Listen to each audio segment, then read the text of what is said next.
O que é que essas obras possibilitam para hoje, para o nosso olhar de hoje, né?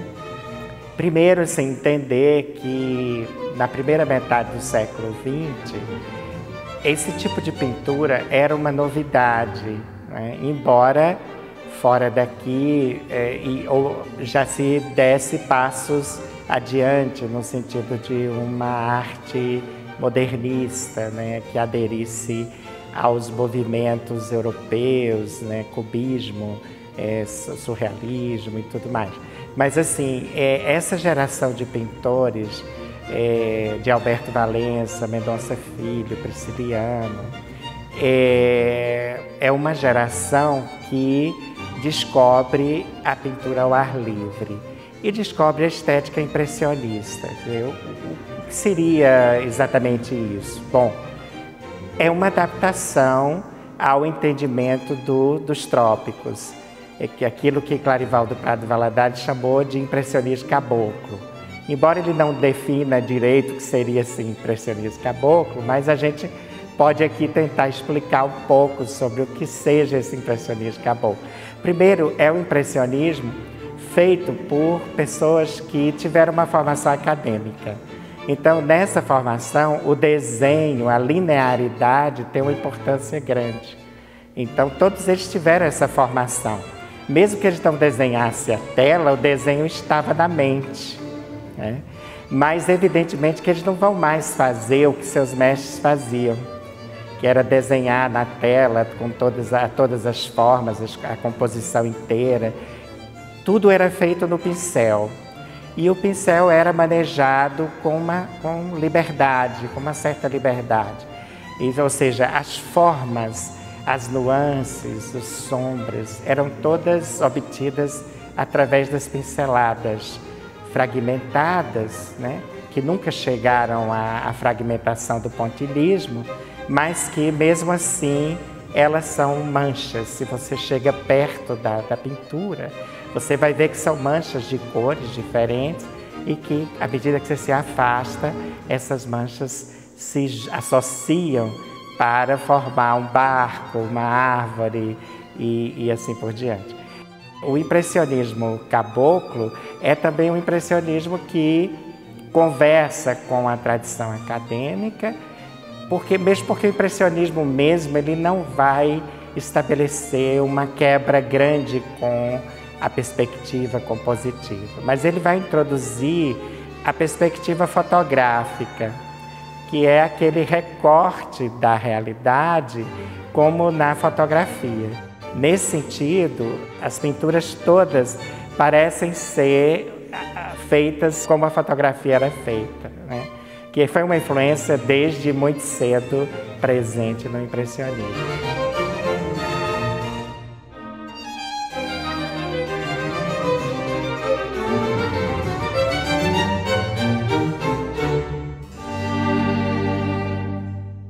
Qual era a outra novidade grande? A outra novidade grande era pintar a paisagem local, pintar a cena urbana local, pintar aqueles marcos locais que são marcos que ainda hoje são importantes, são nossos cartões de visita. É o nosso álbum de família, que são o Farol da Barra, o Porto da Barra, os conventos, o casario, enfim, marcos da paisagem, até mesmo da paisagem natural. Embora que hoje a paisagem natural, tudo foi muito transformado, mas a paisagem natural foi a que mais sofreu transformações. Fica difícil hoje você perceber os lugares exatos em que foram pintadas.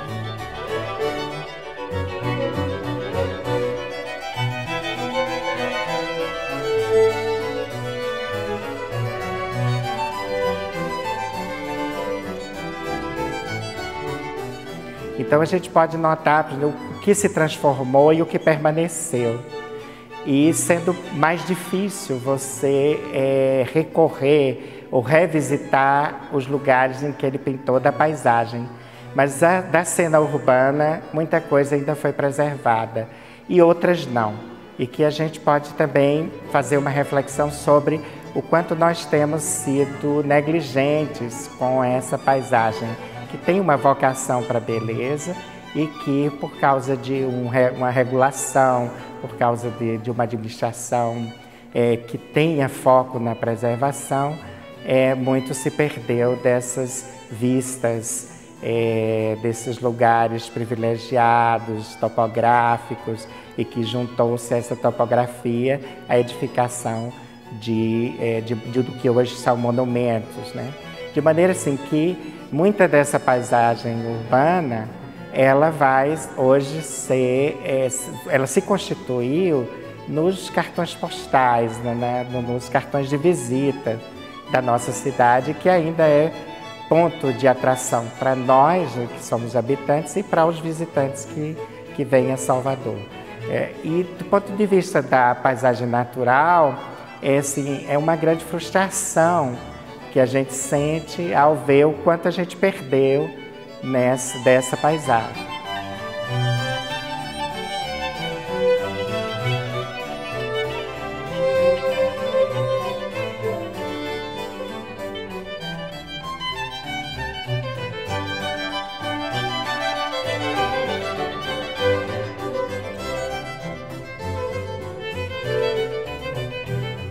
Na obra de Valença, por causa de sua relação com a pintura, uma relação litúrgica, uma relação que tem uma emoção, porque ele pintava para uma satisfação própria, talvez seja a fala mais efetiva dele, a fala mais alta dele, fosse através da pintura, já que ele era mais introspectivo e ouvia mais do que falava.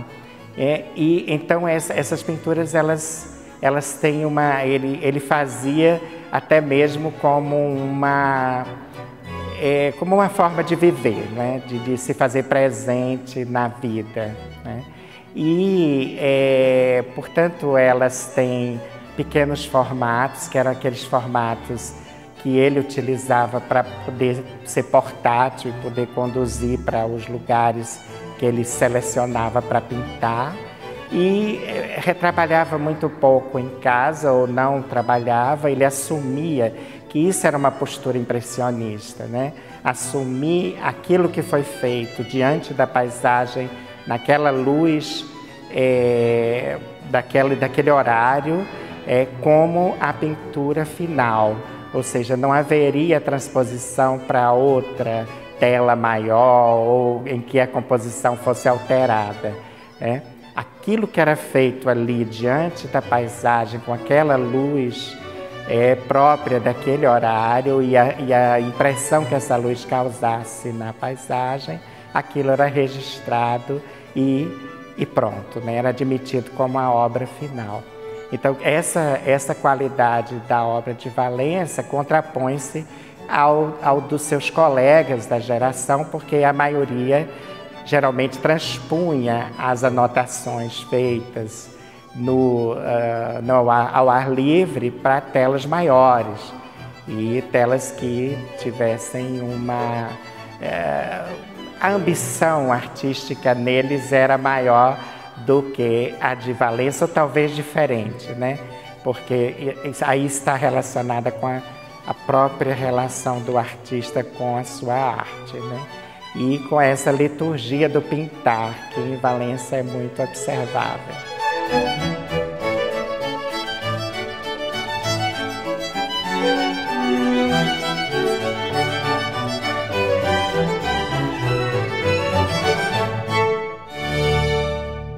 Aí o que a gente vê também? A gente vê que em algumas composições a luz é temperada, seria uma luz próxima dos climas temperados, no sentido da Europa, por exemplo, e que em outras a luz ele cede à luminosidade ampla de Salvador, que é uma luminosidade que só pede para Atenas, na Grécia.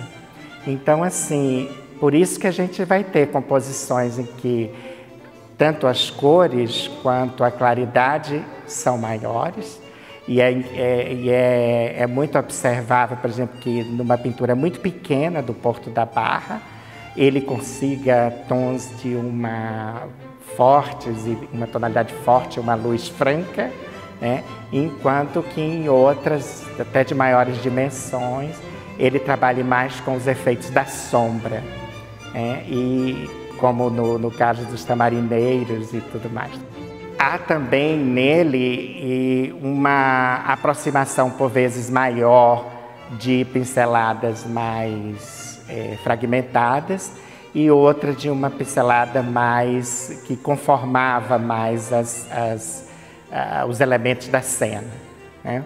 Então, isso também diz de que em alguns momentos ele se interpretava mais fielmente o impressionismo, muito embora também entre os impressionistas franceses houvesse diferentes formas de expressão.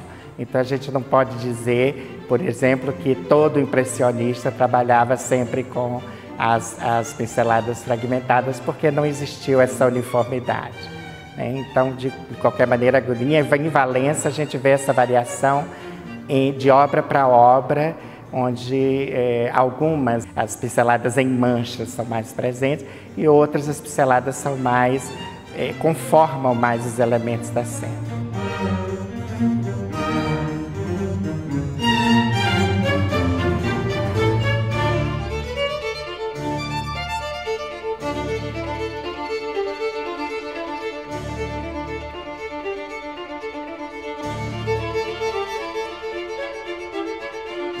Essa geração de Valença foi uma geração que foi responsável por voltar a vistas para o local, né? Que foi uma reivindicação básica dos modernistas, que era representar as coisas do Brasil e representar com as cores da luz tropical.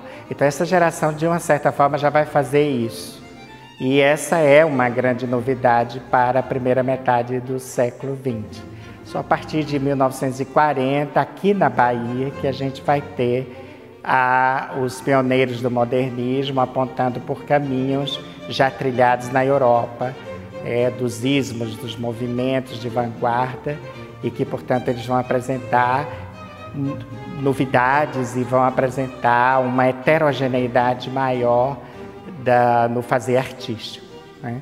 Mesmo assim, essa geração, tanto os que viveram menos quanto os que viveram mais, vão persistir nesse trabalho até o fim, né?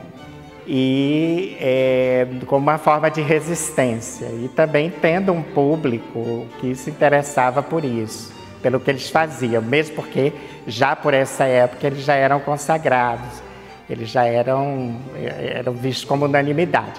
Mesmo os jovens artistas com um impulso revolucionário, depois admitiam que esses mestres eram grandes conhecedores do que faziam e que deram sua contribuição na formação deles. A exemplo de Santos Caldaferri, que cansou de dizer dizia assim, aqueles caras eram bons demais, né? Como o Santos falava, né? Não dá para falar mal deles, aqueles caras eram bons demais.